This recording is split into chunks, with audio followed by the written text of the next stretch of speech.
Okay, October the 5th, 2023. This is Thursday afternoon. And we're doing a follow-up on the rear main seal install and the last oil change. To update, we crawled underneath there, tightened up the pan bolts a little bit back at the back. A different shop over in Oconee County, Watkinsville, changed that rear main seal, that first shop. They just couldn't find it. They just kept changing just oil pan gasket and everything else. They said it wasn't the rear main seal, so took it somewhere else and they changed it. Now they're about to get under there. We're changing this oil. And the main reason I'm doing this is just so I'll have documentation for the warranty, Jasper warranty. We used synthetic oil last time, and we have, I should have checked before I got down here, 23,000, 300 or 400. I'll get a picture of the odometer when we come back out. But as you can see, there's not a drip. It's slightly damp here on the dust cover, but not bad. But there's not a drip. There's nothing dripping off the oil pan like it usually was. I used to tighten that oil pan too tight. And I went back with the AC Delco filter, the 1218 that it calls for. That's what we're going to use again this time. And for whatever reason, I wouldn't think a oil filter would cause any difference in oil pressure, but the aftermarket filters these other people have been using are longer filters, they're heavier filters, and the oil pressure light would still flicker and the oil pressure would still drop down below 20. With this AC Delco 1218 filter, the oil pressure hadn't dropped below 20 and the oil pressure light has not come on. It has not flickered. So I'm going to stick with the AC Delco filters from now on. And we got it drained, and that filter is always the messy thing. We got it broke loose. That other shop too, the first shop, they were always putting the filter on so tight I think it was leaking out around the washer. I just hand tightened it, and that way I broke it loose. Just used both hands and broke it loose.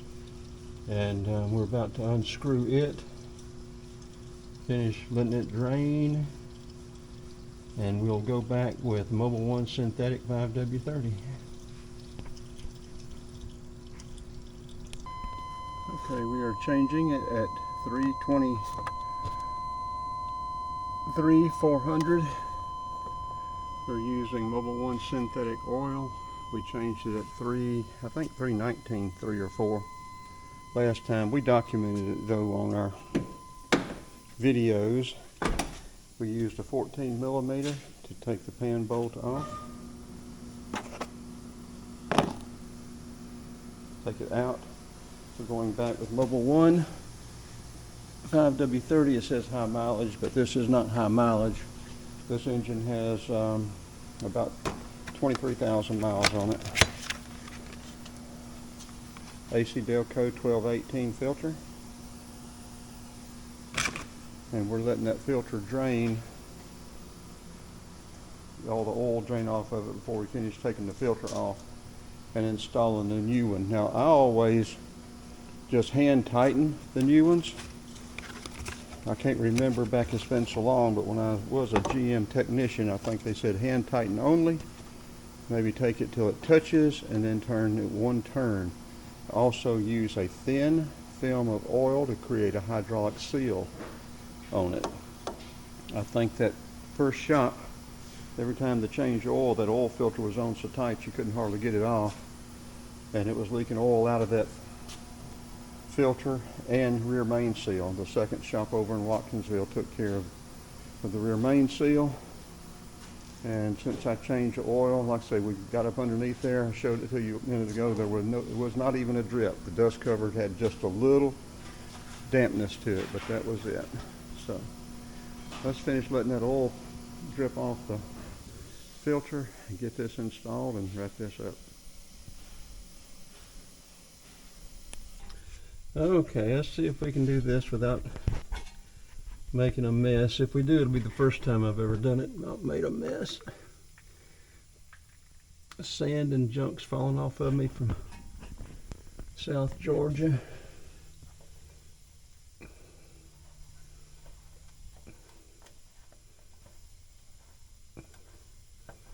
I try not to drop it in the oil and make it slosh.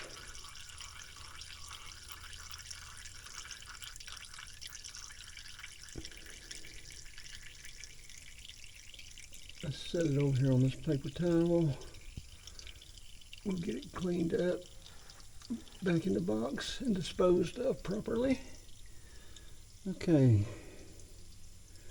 Have to clean my hands up before I put this other filter on.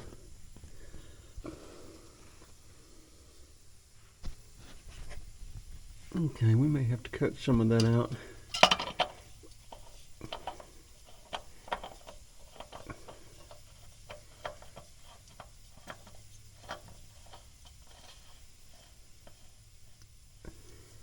Okay, it's made contact.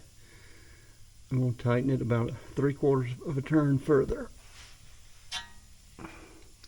And just hand tighten. My hands are slick. I may have to dry them off first. Yeah, I'm going to have to dry them off before I can get it quite tight enough around there.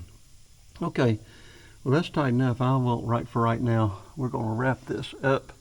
And like I say, there's not a drip under here. It's a little damp, but that's not that bad. Been considering it was dripping a puddle every morning. Okay, let's turn this off and this should wrap it up.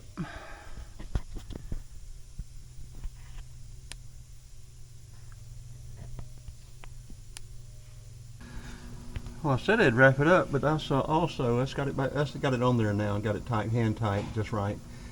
I don't know that I've made a video. If I didn't, I should have made a video of these two O2 sensors. I swapped this one out on this side and the one on the other one. The catalytic converter has got a rattle in it. I'm pretty sure it's a catalytic converter. Elements starting to come loose and rattle around like little marbles.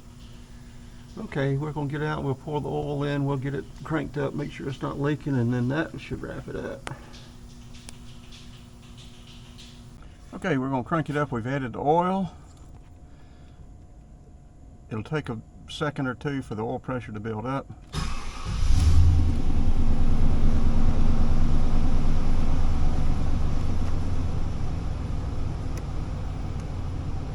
There we go, up to about 60 pounds.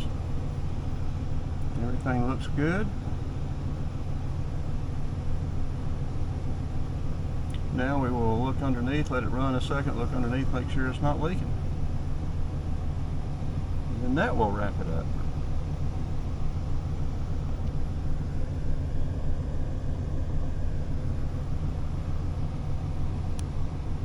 Okay, everything is nice and dry.